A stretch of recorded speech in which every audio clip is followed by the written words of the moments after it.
Sūdytą lašišą ar rūkytą lašišą turbūt ne vienas mūsų kartas nuo karto nusiperkam, kad pasimėgautume gardžiu kąsneliu. Tačiau pasigaminti ją pačiam namuose yra labai paprasta, o skonis, patikėkit, žymiai geresnis. Šiandien norim pasiūlyti ypatingai sūdytos lašišos receptą su tokiu gaiviu, bet truputėlį kandančiu krienų majonezu. Na, jūs pažiūrėkit, kaip gardžiai atrodo. Šiek tiek citrinos sulčių ir turit nerealų užkandį. Pasigaminkim šį nuostabų patiekalą kartu. Važiuojam! Maistas nėra tik maistas. Tai atradimai, tai patirtis, tai šventė. Gardus maistas gimsta iš meilės, nes jūs nusipelnote geriausio. Mums gaminti yra šventė. Egzistuoja begalės įvairiausių lašišos sūdymo receptų, būdų. Aš jums pasiūlysiu ypatingai sūdytą lašišą. Ir receptą aš pasistengsiu pateikti pusiai kilogramo žuvies. Na, nebūtina pirkti visą filė ir ją sūdyti. Galima visuomet nusipirkti ir mažesnį gabaliuką ir greičiau suvalgysit, greičiau užsisūdysit iš naujo. Taigi pusiai kilogramo žuvies reikėtų 2 šaukštelių kalendros sėklų ir 2 šaukštelių pankolių sėklų. Prieš jas šiek tiek pasmulkinant reikėtų pakepinti. Kepinant įvairias prieskoninės sėklas žymiai labiau atsiskleidžia jų aromatai. Taigi padarom šiek tiek aukštesnę negu vidutinę kaitrą. Iškart pasiruošiu medinę mentelę, nes keletą minučių kepinant reikės nuolat maišyti. Prieskonių jokių būdų pakepintų nereikėtų palikti įkaitintoj keptuvėj. Jeigu taip pat nenaudojot, išimkit į kokį nors vėsų indą arba aš iškart supilu į smulkintuvą. Jeigu turite namuose tas akmeninės grūstuvės, jos irgi puikiai tinka. Jeigu jų neturit, toks indas tiks irgi. Tikrai nereikia sumalti iki miltų. Reikia, kad sėklos suskiltų, būtų skaldytos. Tai vos keletą prasukimų. Kokie aromatai. Paskaldytas sėklas susipilu į dubenėlį, kuriame maišysiu kaip sūdymo marinatą, galima galbūt taip pavadinti. Na, sūdyta lašiša turi būti druska. Druską aš naudoju jūros ir stambę, rupią druską. Kadangi pats sūdymas trunka pakankamai ilgai, 1,5–2 paras, tai kuo smulkesnė druska, tuo jinai labiau norės įsiskverbti į pačią mėsą. Tada bus per sūru. Turi viskas vykti laipsniškai, palengva, todėl rupi druska iš lėto tirpdama tinka čia labiausiai. Pusiai kilogramo žuvies reikia 3 šaukštų rupios druskos, 2 šaukštų rudojo cukraus ir vienas iš dar ypatingų prieskonių – rūkyta saldžioji paprika. Taigi šita sūdyta lašiša iš dalies dar būna ir lengvai parūkyta, tokio rūkyto skonio. Ir pipirai. Pipirai čia reikalingi, jų reikėtų 1 šaukšto. Tai gali būti paprasti juodieji pipirai, tačiau aš renkuosi 5 pipirų mišinį. Daugiau skirtingo skonio, daugiau ypatingų aromatų. Šiaip žiauriai skaniai kvepia. Tikrai pasiruošę prieskonių mišinį galime pradėti sūdymo procesą. Taigi, turiu šmotą puikios lašišos ir prieš pradedant sūdyti reikėtų vieną dalyką pasitikrinti. Būna tokia kauliukų linija. Tiesiog reikėtų pirštu braukti per šitą dalį ir pajutus kauliuką, štai, jį ištraukti. Pasiėmu skardelę. Geriau būtų aukštesnė skardelė dėl to, kad išsiskiria skysčių sūdant, sultys tirpsta prieskoniui, kad vėliau kažkur netyčia šaldytuve neišbėgtų. Ir lapas sviestinio popieriaus. Pamiršau paminėti, žuvis turi būti su oda. Oda veikia kaip dar toksai papildomas barjeras, per daug stipriai ir greitai neprisigerti sūrumo. Taigi, bet vis tiek į dugną pilam prieskonių mišinio, maždaug 1/4 ir paskirstom toj vietoj, kur padėsim pačią žuvį.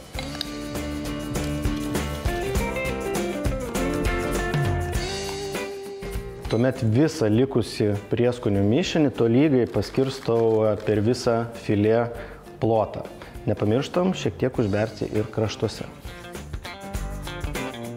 Žuvis prieskonių patale ir yra vienas ingredientas, kuris būtinas sūdant lašišą. Ir niekur nuo to nepabėgsi, tai reikia šiek tiek alkoholio. Vieni naudoja degtinę, kiti kažkokius kitus ypatingus alkoholius. Aš panaudosiu džiną. Džinas turi tokio išskirtinio kadagio skonio, kuris išlieka, o alkoholis reikalingas tam vienas dalykas, kad tai yra konservantas, antras dalykas padeda ištraukti drėgmę iš žuvies, tada užsisūdžius jinai geriau užsikonservuoja ir trečias dalykas padeda išlaikyti gražią oranžinę žuvies spalvą. Maždaug 30 ml. Tiesiog reikėtų pašlakstyti.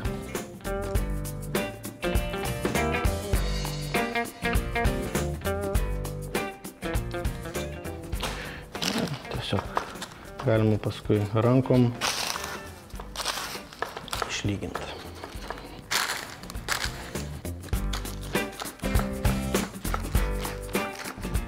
Ir pabaigai šiek tiek žalumos. Tai krapai ir lašiša tokie labai derantis du dalykai. Ir tiesiog stambiai susmulkinęs uždedu ant filė viršaus. Tiesiog paskleidžiu, neįmaišau, nemaišau su kitais prieskoniais.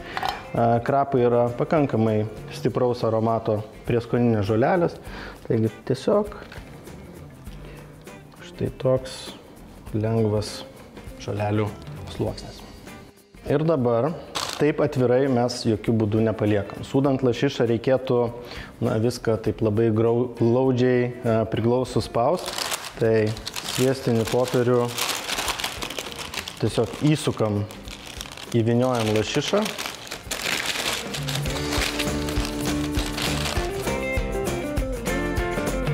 Ir vėliau tiesiog įsukam į maistinę plėvelę, kad viskas stipriai susispaustų. Ir šaldytuve pabuvus 2 parom, jūs galite pamatyti rezultatą. Štai kiek išsiskiria skysčio. Po 1,5–2 parų sūdytą lašišą labai gerai nuplaunam po šaltų vandeniu, švarių šaltų vandeniu, kad neliktų jokių prieskonių likučių. Aš tikiuosi, matosi, kokia ryški, graži spalva, bet gaila neužuodžiat, kaip skaniai kvepia šitą sūdytą lašišą. Išbandykit ir tikrai nepasigailėsit. Prie tokios lašišos reikia kažkokio tais pagardo, kažkokio padažo. O majonezų ir krienų šį švenčių laikotarpį turbūt būna namuose pas kiekvieną. Taigi, toks labai greitas, paprastas, tačiau skanus ir prie žuvies ypatingai tinkantis padažas. Tai lygiom dalim, jau čia gramais tikrai nesversiu, įdedu maždaug po 1 šaukštų kreminio sūrio ir majonezo. Tačiau įdėjęs kreminį sūrį, aš pirmiausia jį išmaišau, kad jisai būtų toksai vientisas kreminės konsistencijos. Tuomet įdedu 2 šaukštus majonezo ir vėl išmaišau. Kai mes majonezą sumaišom su kreminiu sūriu, labai gražiai susibalansuoja tiek tekstūra, tiek druska, rūgštelė ir lengvas saldumas.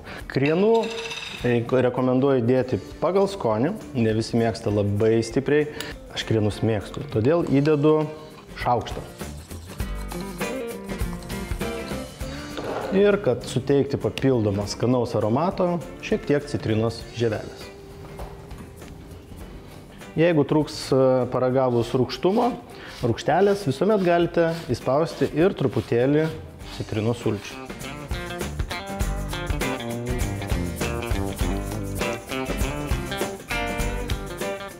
Puikiai. Na ir paskutinis dalykas, ką norėčiau dar jums parodyti. Tai yra, kaip šią puikią lašišą atsipjauti. Taigi reikėtų peilį laikyti, maždaug 30 laipsnių kampu maždaug. Ir tokiu būdu atsipjauti. Pradžia nebus tokia graži, kaip norėtųsi, bet kuo toliau pjausit, tuo lašišos gabalėliai bus didesni ir, žinoma, skanesni. Kaip pasigaminti tiesiog fantastiškus šios dienos receptus, kaip visada sužinosite užsukę į gardugardu.lt. Nepamirškite aplankyti ir mūsų socialinių tinklų bei YouTube platformos. Ten rasite visus receptus video formatu ir jeigu netyčia praleidote kokią smulkmenėlę, ten ją būtinai pamatysite. Kaip visuomet labai norėčiau padėkoti mūsų rėmėjams, Electrolux bei Kėdainių konservų fabrikui, be kurių šių nuostabių receptų galbūt ir nebūtų. Ačiū, kad žiūrėjot ir iki kito šeštadienio. Iki!